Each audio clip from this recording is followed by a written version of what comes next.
Selamat datang di Rendra Story Horror, tempat di mana kisah-kisah misteri dan ketakutan berkumpul dalam bayangan gelap. Persiapkan diri kalian untuk memasuki alam gaib yang penuh dengan rahasia gelap dan misteri yang menggetarkan. Pemandi jenazah. Sore itu, Mia pulang seperti biasa, layaknya karyawan pada umumnya. Ia beranjak ke lapangan parkir untuk mengambil kendaraannya. Suara deru motor terdengar kala ia menyalakan mesin. Perempuan berjaket hitam itu lalu naik ke motornya. Dirinya mulai melesat, berbaur dengan ramainya jalan raya di jam pulang. Ban motornya mulai menyentuh halusnya aspal jalan raya ibu kota. Jalan raya ini sendiri tidak terlalu besar. Kadang volume kendaraan yang berlebih kerap membuatnya jalan ini tersendat. Langit sudah redup, lantunan sholawat sudah terdengar dari pengeras suara di masjid-masjid terdekat. Mia terus melaju di bawah langit senja itu. Berkali-kali lampu merah memberhentikannya, atau saat ia harus menunggu rel kereta api menghalangi jalan. Semua itu terus berlalu sampai sebuah jalan kampung ia masuki. Rumah warga, kebun kecil, lapangan ia lewati sampai dirinya sampai di sebuah rumah di pinggir jalan. Laju motornya melambat, perlahan ia mendekat ke arah rumah. Suara motor itu berhenti, lampunya masih menyorot ke arah rumah. Mia melepas helm dan turun dari kuda besi itu. Kakinya lalu melangkah masuk ke pelataran rumah. "Assalamualaikum," ucapnya sambil melepas sepatu. Seorang wanita tua lalu membuka pintu dan menjawab salam. Setelahnya masih memakai mukena yang baru dipakai sholat maghrib. Melihat itu, Mia mencium tangannya. Setelah melepas sepatu, Mia masuk ke dalam bersama sang ibu. Di dalam rumah sederhana itu, ia juga bersalaman dengan sang kakak perempuannya yang tengah duduk di sofa sambil menonton TV. "Tadi ada yang cari kamu, Mi," kata sang ibu sambil merapikan baju-baju yang baru kering. Mia yang tengah melepas tas dan jaketnya lalu keluar di dalam kamar. "Siapa yang cari, Bu?" tanyanya. "Gak tahu deh. Dia ngasih kabar ke kamu gak?" tanya ibu balik. Mia menggelengkan kepala.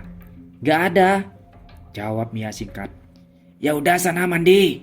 Nanti keburu adikmu pulang. Nanti rebutan lagi," ujar ibu yang kemudian bergabung dengan kakak perempuannya di ruang tengah. Mia lalu masuk ke dalam kamar mandi. Segarnya air mulai menyentuh kulitnya. Sejenak melepas letih yang ia rasakan selama seharian ini. Matanya terpejam, rambutnya basah, suara air pun terdengar dari arah luar. Sekitar 10 menit ia habiskan untuk mandi. Mia sudah selesai, lalu mengeringkan rambutnya dengan handuk miliknya. "Mandiin saya juga dong, Mbak." Tiba-tiba terdengar suara perempuan berbisik di telinganya. Sontak sekujur tubuh Mia merinding. Dirinya menoleh tapi sudah jelas tidak ada siapa-siapa di kamar mandi. Hanya dirinya seorang. Tapi jelas sekali barusan ia dengar suara bisikan misterius itu. Wajah Mia berubah takut. Buru-buru ia mengeringkan badan, memakai baju dan melangkah keluar dari kamar mandi. Di luar, sang adik laki-lakinya sudah pulang dan tengah duduk di meja makan sambil menunggunya. Begitu melihat kakaknya selesai mandi, ia berdiri dan mendekat. Awalnya Mia tidak sadar sampai sang adik menegurnya. Mbak, ada temannya tuh," kata sang adik. Mia lalu menoleh, matanya menyipit bingung. "Teman siapa?" tanyanya. "Teman Mbak kayaknya. Soalnya ibu sama Kak Irma gak kenal. Coba lihat keluar deh. Ada cewek berdiri di dekat pohon ceri," kata sang adik menjelaskan. "Ah, yang bener lu. Ya udah bentar." Mia lalu masuk ke kamarnya dengan kepala penuh tanda tanya. Ia taruh handuknya dan kembali keluar. Sang ibu masih duduk di ruang tengah. Suara TV terdengar jelas di telinganya. "Bu, ada teman Mia?" tanyanya. "Gak tahu tuh. Coba kamu lihat itu, teman kamu bukan? Dari tadi diam di dekat pohon.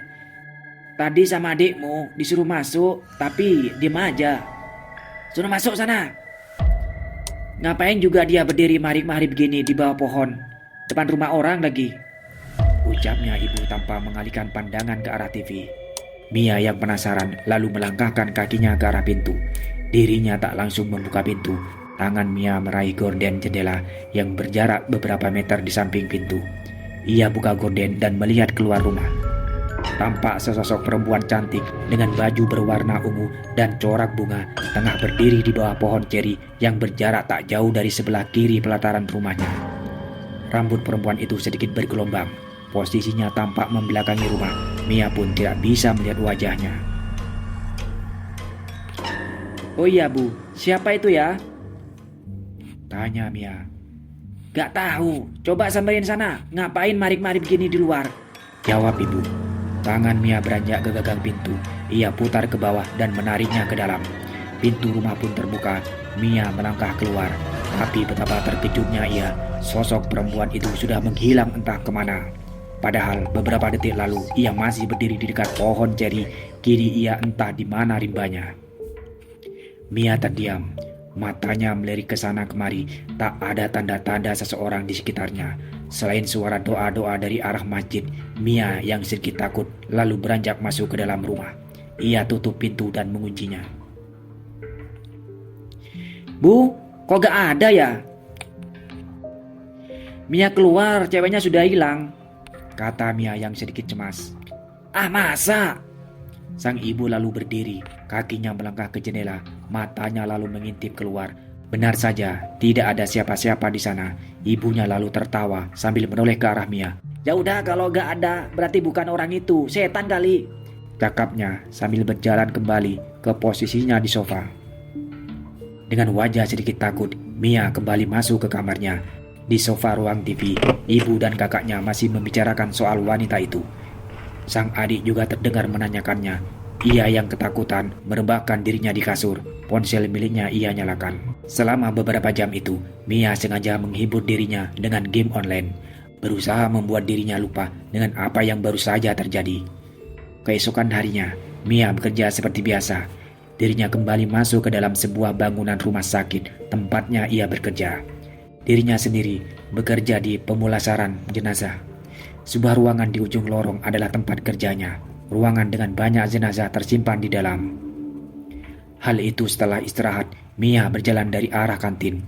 Sebuah pekerjaan telah menunggu.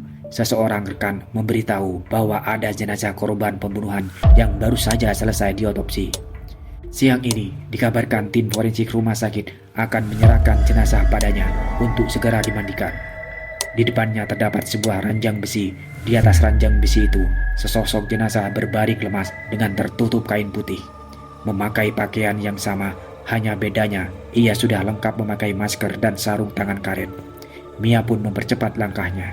"Ah, lama lu gue tungguin," keluh rekan Mia setelah menunggu lama. "Iya, maaf." Mereka berdua lalu bersama-sama mendorong ranjang berisi jenazah itu ke dalam ruangan. Rekannya membawa jenazah ke tempat pemandian, sementara Mia memakai masker dan sarung tangan terlebih dahulu. Setelah selesai, ia pun menyusul rekannya untuk segera memulai pekerjaan. "Kok habis otopsi masih pakai baju sih?" tanya Mia melihat jenazah yang lengkap dengan bajunya. "Gak tahu," jawab singkat sang rekan. Tapi ada hal yang membuat Mia kaget. Baju yang dikenakan jenazah itu adalah baju ungu dengan corak bunga. Rambut perempuan itu juga sedikit bergelombang. Penampilannya persis seperti yang ia lihat di depan rumahnya. Jenazah ini adalah perempuan yang kemarin berdiri di dekat pohon ceri saat maghrib. Sontak jantung Mia berdegup kencang. Matanya menatap kaku jenazah itu. Terpaku dalam rasa takut. Kulitnya, bajunya, semuanya persis seperti yang ia lihat kemarin. Kemarin perempuan ini jelas datang ke rumahnya dan kini kembali bertemu dalam keadaan tak bernyawa. Mia meraih sebuah kartu informasi yang ada di dekat ranjangnya. Tertulis bahwa jenazah meninggal sekitar 24 jam lalu, yang artinya si perempuan ini sudah meninggal saat datang ke rumahnya malam kemarin. "Astagfirullah," ucap Mia saat menyadari hal itu. Ia mengelus dadanya sejenak sambil menenangkan diri. "Kenapa lu?" tanya rekannya. Enggak kenapa-kenapa. Udah ayo cepetan, kasihan almarhum." Mereka berdua lalu membaca doa terlebih dahulu. Dan bersama rekannya, Mia langsung memandikan jenazah penuh dengan rasa hormat selayaknya pasien yang masih hidup. Mereka menghabiskan waktu selama beberapa jam untuk mengurus pemandian. Pikiran Mia terus teringat-ingat pada kejadian kemarin. Tapi dirinya tetap fokus dan tidak mau membuat rekannya ikut ketakutan. Sampai akhirnya mereka pun selesai memandikan. Mia pun bisa bernafas lega. Perempuan itu lalu duduk bersandar di depan meja ruang jenazah. Sebuah botol air minum ia genggam. Wajahnya menatap lurus ke depan. Dirinya melamun sambil terus memikirkan tentang jenazah tadi. "Makasih ya mbak, udah mandiin saya." Sebuah bisikan perempuan kembali terdengar di telinganya.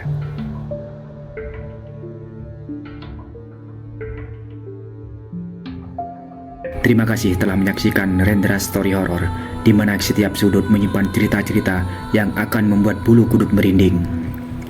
Jangan lewatkan kisah-kisah seram berikutnya.